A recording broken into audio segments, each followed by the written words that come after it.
Welcome to ఆర్ఫే TV news. Tirupati జిల్లా శ్రీకాళహస్తి మండలం అంబాబట్లపల్లి గ్రామంలో ప్రతి ఏడు జరిగే శ్రీ శ్రీ శ్రీ బత్తిన స్వామి సంతర్పణ అంగరంగ వైభవంగా జరిగింది. బత్తినయ్య స్వామికి ఉదయం 9 గంటలకు ప్రత్యేకంగా అభిషేకం జరిపి వివిధ రకాల పూలతో ఘనంగా అలంకరించి బత్తినయ్య స్వామి భక్తులకు విశేష రూపంలో దర్శనమిచ్చారు. గ్రామంలో స్వామివారిని మేళతాళాలతో మంగళ వాయిద్యాలతో అలరింపచేసి స్వామివారి భక్తులపై ఆవాహించారు అని నమ్మి పిల్లలు లేని వారు స్వామివారి సమీపంలో ఉన్న చెరువులో మునిగి వరపడతారు. అప్పుడు బత్తినయ్య స్వామి శిరస్సు నుండి ఒక పువ్వు కింద పడితే వారి కోరికను స్వామి వారు తీర్చినట్లుగా భావించి మళ్ళీ వారు 3 సంవత్సరాల తర్వాత స్వామి వారిని తమ పిల్లలతో దర్శించుకునేందుకు వస్తారు. అలా తమ కోరికలు తీరిన వారు స్వామి వారికి కానుకలు సమర్పించారు. అందులో భాగంగా ఈ సంవత్సరం కొరివి భాస్కర్ కుటుంబ సభ్యులు ₹1,00,000 విలువ చేసే వెండి కిరీటాన్ని స్వామివారికి సమర్పించారు. ఈ కార్యక్రమంలో గ్రామ ప్రజలతో పాటు నియోజకవర్గంలోని నలుమూలల నుండే కాకుండా ఇతర ప్రాంతాల నుండి వేలాదిగా భక్తులు తరలివచ్చారు. ఈ జాతర కార్యక్రమంలో భక్తులు వివిధ రకాల వేషధారణలతో తమ మొక్కులను తీర్చుకున్నారు. నిర్వాహకులు ఏర్పాటు చేసిన వివిధ సాంస్కృతిక కార్యకలాపాలు భక్తులను, యువతను, చిన్నాలను విశేషంగా ఆకట్టుకున్నాయి.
మళ్ళీ కూతురు కడదే మరి కూడా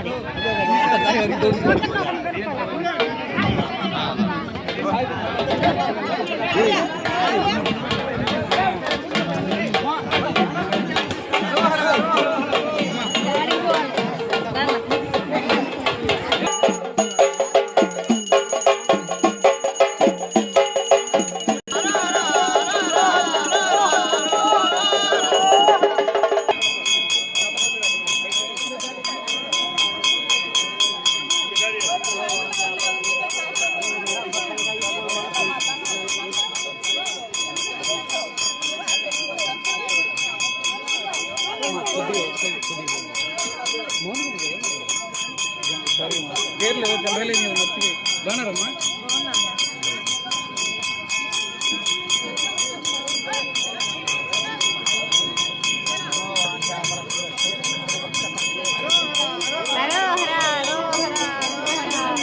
అట్టా ఉంటాయి